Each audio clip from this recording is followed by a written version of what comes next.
Di Delanggu, orang tua selalu bilang, aja liwat pabrik gula pas maghrib, yen krumu peluit ojo mandek. Sing mandek, ora bakal bali. Dulu aku mengira itu cuma cerita untuk menakut-nakuti anak kecil. Tapi malam itu, peluit itu terdengar sendiri. Memanggil, bukan sekedar bunyi. Gerbang pabrik terbuka perlahan, dan aku sadar, aku tidak pernah benar-benar meninggalkan pabrik itu. Sejak awal, aku adalah bagian dari ceritanya. Peluit itu terus mencari pengganti baru, sementara urban legend Delanggu tetap hidup.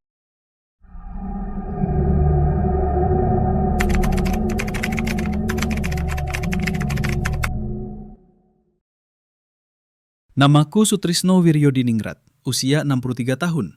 Rambutku sudah memutih separuh, pendengaranku mulai sering kalah oleh angin, dan kakiku tak lagi sekuat dulu. Sehari-hari aku hidup sederhana di rumah kayu peninggalan orang tua, sekitar 500 langkah dari pabrik gula Delanggu. Aku bukan orang yang percaya hal-hal gaib.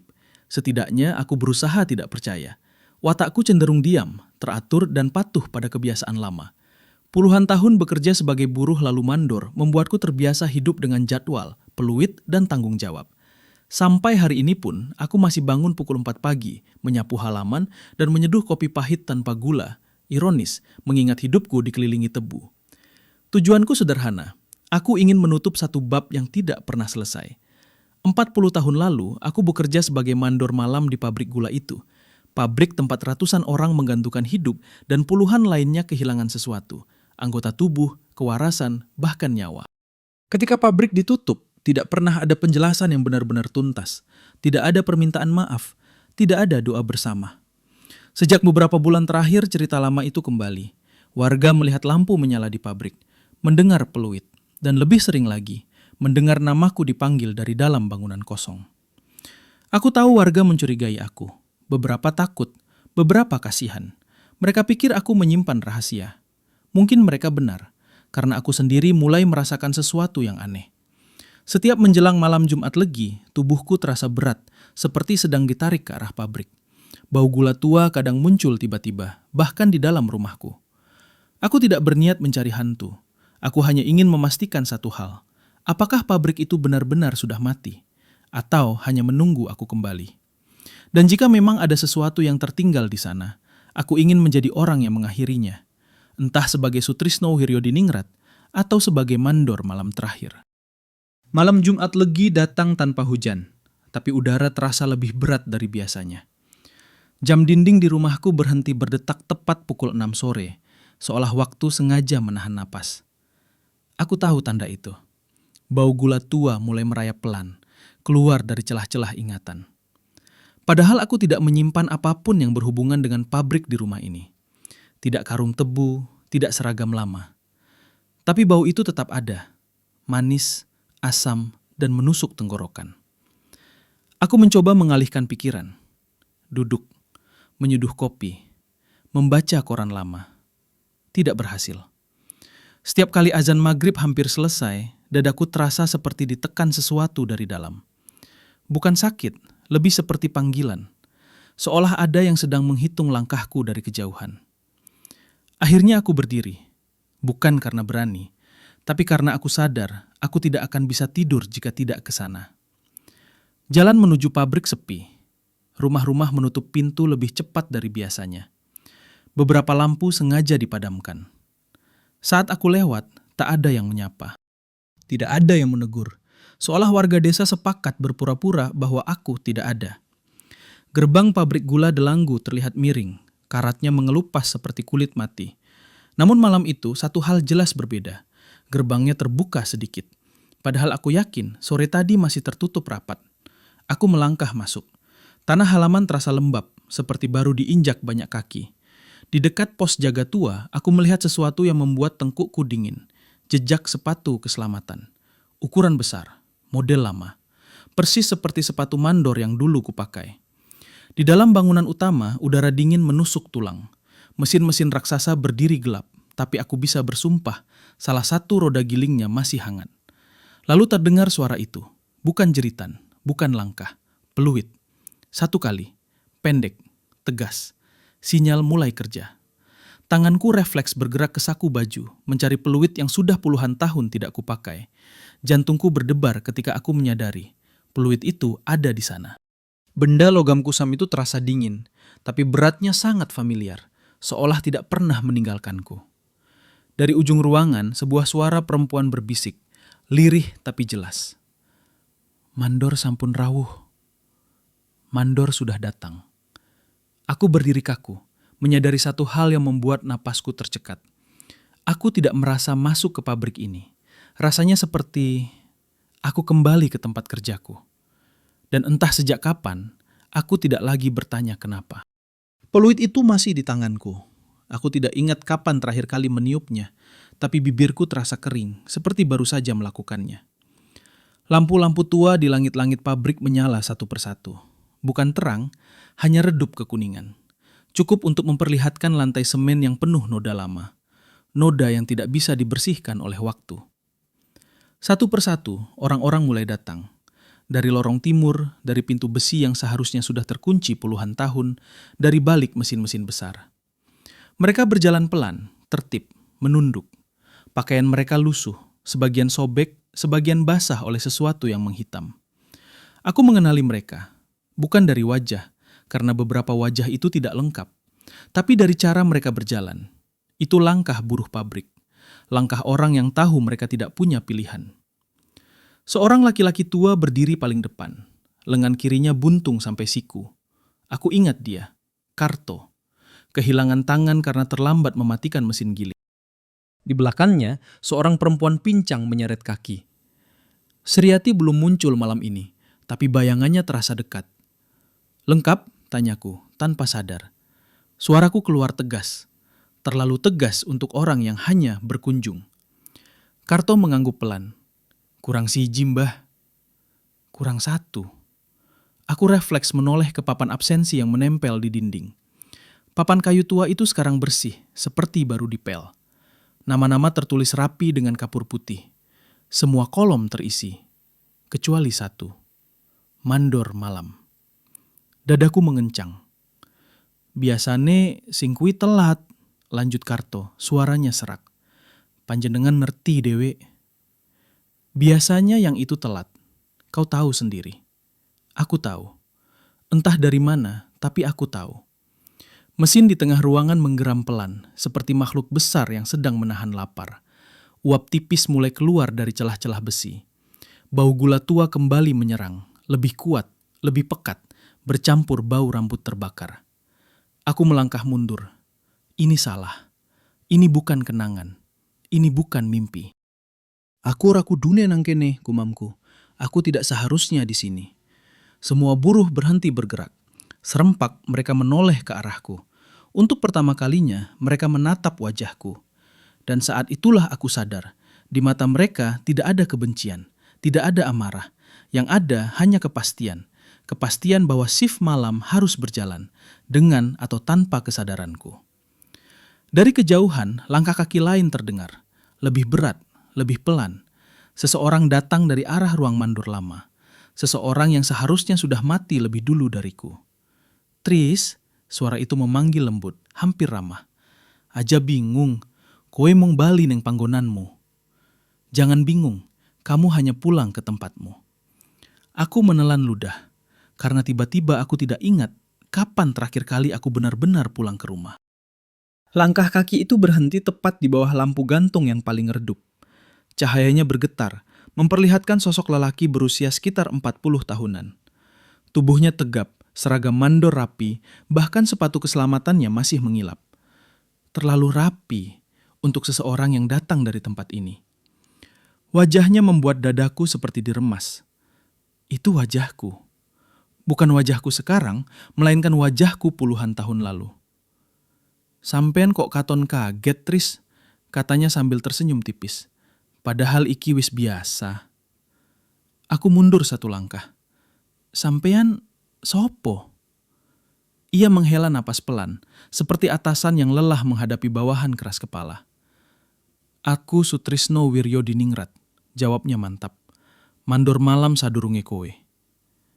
Mandor malam sebelumku. Kepalaku berdenyut. Ingatan lama beroncatan, tidak runtut, seperti arsip yang dipaksa dibuka. Aku ingat malam terakhir pabrik beroperasi. Mesin tidak mau berhenti, Buruh berteriak, ada kecelakaan, ada darah, ada keputusan yang diambil terlalu cepat. Dan ada satu orang yang tidak pernah keluar dari ruang mesin. "Koe dikandani apa waktu kui?" lanjutnya. "Sak durungin jupuk peluit iki." Ia mengangkat peluit di lehernya, peluit yang sama dengan milikku. Aku menutup mata. Kalimat itu akhirnya muncul dari ingatan yang terkubur. Yen aku ora bali, kowe nerusno. Kalau aku tidak kembali, kamu yang meneruskan. Aku membuka mata dengan napas memburu. "Dadi, aku iki pengganti." Ia menggeleng pelan. "Dudu pengganti." Ia melangkah mendekat. Para buruh tetap menunduk. Mesin tetap menggeram, menunggu. "Kowe kui sing nahan. Kamu itu yang menahan." Katanya, pabrik ini tidak bisa berhenti sendiri. Mesin-mesinnya butuh kesadaran manusia untuk terus berjalan. Dan setiap kali satu mandor menyerah, sakit, tua, atau ingin pulang, harus ada yang mengambil alih sebelum mesin memilih sendiri. "Lanek mesin sing milih," bisiknya, "sing dijupuk, ora mung siji." Aku menoleh ke arah buruh-buruh. Beberapa mulai bergetar, seperti takut pada kemungkinan itu. Tanganku mengepal di sekitar peluit. "Terus, tugasku rampung kapan?" Ia menatapku lama. Senyumnya menghilang. "Waktu kowe bisa ninggal ke pabrik iki tanpa dicari maneh." Saat itu, dari luar terdengar suara peluit lain, lebih nyaring, lebih kasar. Bukan dari tanganku, bukan dari lehernya. Semua kepala menoleh ke arah gerbang. Dan untuk pertama kalinya sejak masuk ke sini, aku merasa pabrik ini sedang memanggil orang lain. Suara peluit itu terdengar lagi, kali ini lebih dekat, datang dari arah luar gerbang. Buruh-buruh mulai gelisah, beberapa mundur setengah langkah, seperti ternak yang mencium bau penyembelihan. Mesin menggeram lebih keras, uap menyembur tanpa aba-aba. "Duduk aku," kataku cepat. "Itu bukan peluitku." Sutrisno yang lebih muda, yang mengaku mandor sebelumku, menoleh ke arah suara itu. Wajahnya untuk pertama kali terlihat tegang. "Berarti ana sing krungu panggilannya," katanya pelan. "Berarti ada yang mendengar panggilannya." Kami berjalan menuju jendela besar yang menghadap halaman. Dari balik kaca buram, terlihat sosok lelaki muda berdiri ragu di dekat pos jaga. Jaketnya lusuh, ransel di punggungnya penuh tambalan. Tangannya menggenggam ponsel, lampu senter menyala. Pendatang, bukan warga Delanggu, dan jelas bukan buruh lama. "Kenapa dia kesini?" tanyaku. "Gerbang harusnya nggak kelihatan terbuka." Mandor sebelumku tersenyum tipis, tapi kali ini dingin. "Pabrik orang buka gerbang," katanya. Aku refleks berteriak, "Jangan ditiup!" Namun sebelum suaraku sampai, matanya menatap lurus ke dalam pabrik, ke arahku. Dan anehnya, tatapan itu tidak asing. Seperti seseorang yang pernah melihatku berdiri di tempat yang sama puluhan tahun lalu, tanpa sadar bahwa ia sedang melangkah ke shift yang tidak pernah selesai. Mesin berhenti mendadak. Sunyi, terlalu sunyi. Mandor sebelumku berbisik di telingaku. "Saiki pilihannya ananing kowe, Tris. Sekarang pilihannya ada di kamu." Dan untuk pertama kalinya sejak aku menjadi penahan, aku sadar pabrik ini tidak hanya butuh mandor. Ia butuh cerita baru agar tetap hidup. Sunyi itu terlalu sempurna. Bahkan mesin pun seolah menahan napas. Aku menatap lelaki muda di ambang pintu. Tangannya gemetar memegang peluit, tapi ia belum meniupnya. Matanya kosong, bukan karena takut, melainkan seperti orang yang sedang menunggu izin. "Aku bisa nyetop iki," kataku pelan. Kata-kata itu keluar begitu saja. Bukan janji, lebih seperti pengingat. Mandor sebelumku menoleh. Wajah mudaku sendiri menatapku lama, lalu menggeleng. "Koe si orang ngerti, Tris," katanya lirih. "Koe orang ngate dati wong sing bisa milih." Aku merasakan sesuatu bergetar di dalam dadaku. Bukan jantung, lebih dalam, lebih tua. Potongan-potongan ingatan yang selama ini terasa hilang tiba-tiba tersusun rapi. Aku tidak pernah ingat hari pertama masuk kerja. Tidak ingat siapa yang merekrutku. Tidak ingat menerima gaji pertama. Yang selalu kuingat hanyalah aku sudah ada di sana, di ruang mandor, dengan peluit, dengan jadwal, dengan tanggung jawab. "Aku ini mati kapan?" tanyaku akhirnya. Mandor sebelumku tersenyum. Bukan senyum mengejek, tapi iba. Koe ora mati, Tris. Koe ora tahu urip kaya wong liyane. Buruh-buruh mulai mengangkat kepala. Untuk pertama kalinya, mereka menatapku bukan sebagai atasan, bukan sebagai penahan, melainkan sebagai sesuatu yang lebih lama dari mereka semua. Pabrik iki tua, lanjutnya. Lan saben papan tua butuh penjaga. Dudu roh, dudu setan. Nanging kesadaran sing ditinggalake. Kesadaran yang ditinggalkan. Aku teringat rumahku. Kopi yang kusangrai. Beranda tempat aku duduk tiap sore. Aneh, aku bisa mengingat rutinitasnya, tapi tidak pernah mengingat tetangga masuk ke rumahku. Tidak ada foto masa kecil, tidak ada akta, tidak ada saksi hidup yang benar-benar mengenalku sejak muda. Aku adalah cerita yang dibuat agar pabrik tidak sendirian. Aku iki bagiane pabrik, suaraku serak. Dudu bagian, jawabnya. Kowe ku watese. Batasnya. Batas antara mesin dan manusia. Antara kerja dan tumbal. Antara urban legend dan kenyataan. Tiba-tiba aku sadar kenapa warga selalu melihatku di dua tempat sekaligus. Kenapa namaku tidak pernah hilang dari cerita. Kenapa pabrik tidak pernah benar-benar mati. Karena sejak awal, aku bukan orang yang datang ke pabrik. Akulah yang membiarkan orang-orang pergi, selama masih ada yang mau mendengar peluitku. Di ambang pintu, lelaki muda itu menurunkan peluitnya perlahan. Ia menatapku bingung, seperti baru sadar ia berdiri di tempat yang salah. Mesin mulai bergerak pelan kembali. Bukan karena dipaksa, tapi karena aku masih di sini. Dan untuk pertama kalinya, aku bertanya bukan sebagai mandor, melainkan sebagai sesuatu yang jauh lebih tua. Jika aku pergi, apa yang akan pabrik ini lakukan untuk bertahan hidup? Aku berdiri di tengah pabrik. Mesin berderum pelan. Uap menyelimuti ruangan seperti kabut tipis. Buruh-buruh tua menunduk, menatapku penuh harap. Mandor sebelumku tersenyum tipis, lalu perlahan menghilang di antara bayangan mesin. Tinggallah aku, entitas yang sudah ada sejak awal. Lelaki muda itu yang datang dari luar desa menatapku kebingungan. Ia tidak mengerti apa yang sedang terjadi. Aku bisa merasakannya. Ketakutannya seperti yang dulu kurasakan ketika baru pertama kali masuk pabrik. Tapi lebih nyata. Karena sekarang, pabrik ini sedang memilih cerita baru. Aku menunduk. Tanganku menggapai peluit di leherku. Aku tahu pilihan terakhirku.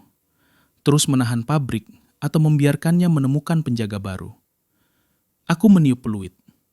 Suara logamnya bergema panjang, menusuk setiap sudut pabrik. Lelaki muda itu terdiam, terpaku. Mesin bergetar lebih kencang. Uap keluar seperti kabut pekat yang menelan cahaya. Dan kemudian ia tersadar. Mata dan tubuhnya menegang. Pabrik memilihnya. Buruh-buruh menghilang satu persatu, tertelan bayangan mesin. Peluit berhenti, sunyi kembali, tapi kini terasa berbeda. Pabrik ini tidak lagi menunggu.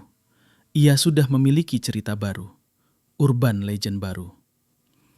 Aku menatap lelaki itu. Ia sekarang mandor baru, tidak sadar akan perannya. Hanya entitas seperti aku yang tahu. Dan aku tetap di sini. Aku bukan manusia, bukan roh biasa. Aku adalah batas antara yang hidup dan yang harus tetap dijaga. Di luar, desa kembali tenang. Warga melihat lampu pabrik redup, mencium bau gula tua yang samar. Mereka tidak tahu, legenda baru telah lahir. Nama baru yang akan diceritakan dari mulut ke mulut. Cerita yang akan menakuti anak-anak, membuat orang dewasa takut melewati malam Jumat Legi, dan memastikan pabrik tetap hidup. Dengan pengawas baru, tapi inti lama yang sama. Pabrik Gelanggu tetap berdiri, tidak hanya sebagai bangunan tua, tapi sebagai entitas hidup yang menunggu pengganti selanjutnya. Dan aku, Sutrisno Wiryodiningrat, tetap di sini, menunggu siapa yang akan meneruskan shift yang tidak pernah selesai.